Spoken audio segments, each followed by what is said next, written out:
ہے۔ کل ہم نے نماز کی فضیلتوں کے حوالے سے، اس کے فضائل کے حوالے سے بہت ساری باتیں کی تھیں۔ آج انشاءاللہ قرآن و سنت کی روشنی میں نماز نہ پڑھنے کی مذمت اور نقصانات کے حوالے سے بات کریں گے، لہٰذا آپ جہاں کہیں بھی تشریف فرمائیں اپنے بچوں کے ساتھ، پوری فیملی کے ساتھ ہمارے ساتھ رہیے گا۔ بات یہ ناظرین کہ اگر میں کہوں تو غلط نہیں ہے کہ نماز بس نماز ہے۔ نماز دراصل عبادتوں کا تاج ہے۔ اس نماز سے سرکار علیہ السلام نے عشق کیا اور اس نماز نے سرکار علیہ السلام سے عشق کیا۔ اس نماز سے اہل بیت اطہار نے عشق کیا۔ اس نماز سے صحابہ کرام رضوان اللہ تعالیٰ علیہم اجمعین نے عشق کیا۔ اس نماز سے اولیاء کرام نے عشق کیا۔ اس نماز سے ہر وہ مسلمان عشق کرتا ہے جو سرکار مدینہ صلی اللہ علیہ وآلہ وسلم سے حقیقی طور پہ عشق کرتا ہے۔ ناظرین اکرام، حقیقت یہی ہے کہ ہم سب نے ایک دن مر جانا ہے، سب نے مر جانا ہے۔ جب ہم مر جائیں گے ناظرین اور قبر میں اتار دیے جائیں گے اور کل بروز محشر پھر کھڑے کیے جائیں گے تو اپنے رب کے حضور آپ جانتے ہیں نا کہ پیش کیے جائیں گے، تو سب سے پہلا سوال ہم سے ہماری نماز کے بارے میں ہوگا۔ یہ وہ کمپلسری کوسچن ہے، وہ کمپلسری کوسچن ہے جس کا جواب ہمیں ہر صورت بہر طور دینا ہوگا، ورنہ قدرت ہماری زندگی کے پرچے پر فیل کی اسٹیمپ لگا کر ہمیں راندے درگاہ کر دے گی۔ ناظرین، رسول اللہ صلی اللہ علیہ وآلہ وسلم نے ارشاد فرمایا کہ قیامت کے دن آدمی کے اعمال میں سب سے پہلا فرض نماز کا حساب لیا جائے گا۔ اگر نماز درست ہوئی تو وہ کامیاب و کامران ہوگا، اور اگر نماز درست نہ ہوئی تو وہ ناکام اور خسارے میں ہوگا۔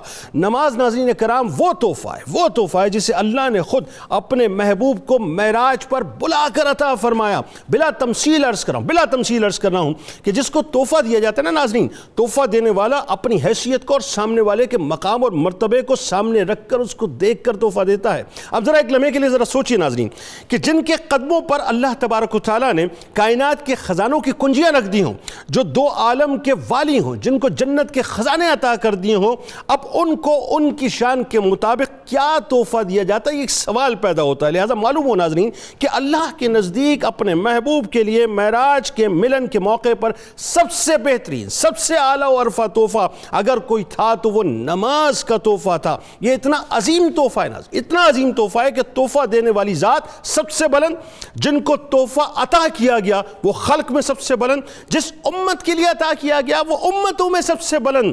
بلا تمثیل عرض کر رہا ہوں ناظرین کہ اگر کوئی طاقتور حاکم ہمیں تحفہ دے، یا کوئی بڑا حاکم یا کوئی سرکاری کسی پوزیشن پہ بیٹھا ہوا شخص اگر ہمیں کوئی تحفہ دے، کوئی ایوارڈ دے، تو ہم اسے اپنے گھر کی وال پر باقاعدہ سجاتے ہیں۔ ایسا ہی ہوتا ہے نا، اور ہماری نسلیں بھی اس ایوارڈ کا حوالہ دیتی ہیں۔ تو جن کے لیے کائنات بنی ہو ناظرین، جن کے لیے امتی ہونے کا مطلب جن کے امتی ہونے کا ہم دم بھرتے ہوں، جن کے امتی ہونے پر ہم فخر کرتے ہوں، ناز کرتے ہوں، جن پر مر مٹنے کا ہم دعویٰ کرتے ہوں ناظرین، انہوں نے کتنے مان سے نماز کا تحفہ ہمیں دیا، اور ہم نے انہی کے دیے ہوئے تحفہ نماز کو مکمل طور پہ فراموش کر دیا۔ اس کے ساتھ کیا کیا ناظرین ہم نے کہ آج ہم اپنے کاموں میں، اپنے کاروبار میں، اپنی جاب پر، اپنے دوستوں میں، اپنی تفریح میں، اپنے موبائل پر، اپنی انٹرٹینمنٹ میں اتنے مصروف ہیں کہ ہمارے پاس اتنا وقت ہی نہیں کہ ہم نماز ادا کریں۔ مؤذن حی علی الصلاۃ، حی علی الصلاۃ پکارتا رہتا ہے، اور ہم یہ بھی نہیں سوچتے کہ پکارنے والا تو مؤذن ہے۔ توجہ رکھیے گا، پکارنے والا تو مؤذن ہے، لیکن پکار تو دراصل پالنہار کی طرف سے ہے، اور ہم اس کی پکار کو مکمل طور پہ فراموش کر دیتے ہیں۔ ہمارے پاس دنیاوی مالک کے آگے ناظرین ہاتھ باندھ کر کھڑے ہونے کا تو وقت ہے، اس کے سامنے سر جھکانے کا تو وقت ہے، مگر کائنات کے سب سے بڑے مالک الملک کے آگے جھکنے کا وقت نہیں ہے۔ مجھے افسوس کے ساتھ یہ بات کہنے دیجئے کہ ہمارے پاس عیش و عشرت کے لیے تو وقت ہے، ہمارے پاس وقت ضائع کرنے کے لیے تو وقت ہے، مگر چند لمحے اپنے پالنہار کے لیے نہیں ہیں۔ ہمارے پاس نوٹ کمانے، نوٹ گننے، نوٹ لوٹانے کے لیے تو وقت ہے، مگر نمازی پر برسنے والی رحمتوں کو لوٹنے کا وقت ہمارے پاس نہیں ناظرین۔ ہمارے پاس خود غرض اور بے حس انسانوں کے دروں پر جھکنے کا تو وقت ہے، مگر اپنی جبینوں کو 70 ماؤں سے زیادہ چاہنے والے اللہ کے در پر جھکانے کا وقت نہیں ہے۔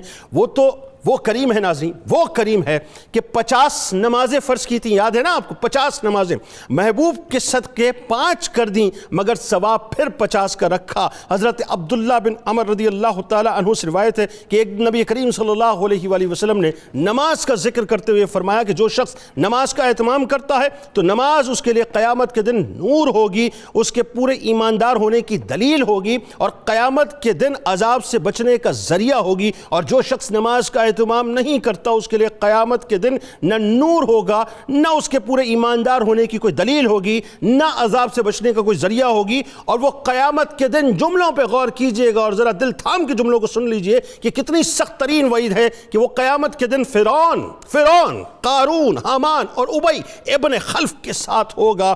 علامہ ابن قیم نے کتاب الصلاۃ میں ذکر کیا ہے کہ ان کے ساتھ یہ حشر ہونے کی وجہ یہ ہے کہ اکثر انہی باتوں کی وجہ سے نماز میں سستی ہوتی ہے جو ان لوگوں میں جن کا ذکر حدیث پاک میں آتا ہے ان میں پائی جاتی ہے۔ پس اگر اس کی وجہ مال و دولت کی کثرت ہے تو وہ قارون کے ساتھ حشر کیا جائے گا، اگر حکومت و سلطنت ہے تو فرعون کے ساتھ ہوگا، اگر وزارت و ملازمت ہے تو حامان کے ساتھ ہوگا، اور اگر تجارت ہے تو ابی ابن خلف کے ساتھ حشر ہوگا۔ اب سمجھنے کی بات ناظرین یہ ہے کہ جو لوگ اپنے آپ کو مسلمان کہنے کے باوجود بھی یا مسلمان ہونے کے باوجود بھی بالکل نماز نہیں پڑھتے، اس کو ترک کر دیتے ہیں، اس کو اہمیت نہیں دیتے اور یہ جملہ ادا کرتے ہیں صاحب ابھی کیا، ابھی تو جوانی ہے، نوجوانی ہے، پڑھ لیں گے، ادا کر لیں گے، تو ذرا سوچئے، وہ غور کریں توجہ سے کہ ان کا انجام کیا ہوگا۔ حضرت ابن عباس رضی اللہ تعالیٰ عنہما فرماتے ہیں کہ جہنم میں ویل نامی ایک خوفناک وادی ہے، بس آخری باتیں عرض کر رہا ہوں ناظرین، ویل نامی ایک خوفناک وادی ہے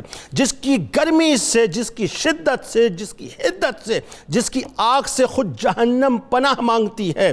یہ اس شخص کا ٹھکانہ ہوگا جو نماز کو وقت گزار کر پڑھتا ہے۔ یعنی روایتوں میں یہاں تک آتا ہے ناظرین کہ جب جہنم کی آگ ٹھنڈی ہونے لگتی ہے تو ویل نامی وادی کو کھول دیا جاتا ہے جس سے جہنم کو بھڑکایا جاتا ہے۔ جو وقت گزار کے نماز ادا کرے وہ اس ویل نامی وادی میں ہوگا ناظرین، تو جو نماز ادا نہ کرے اس کے ساتھ کیا ہوگا؟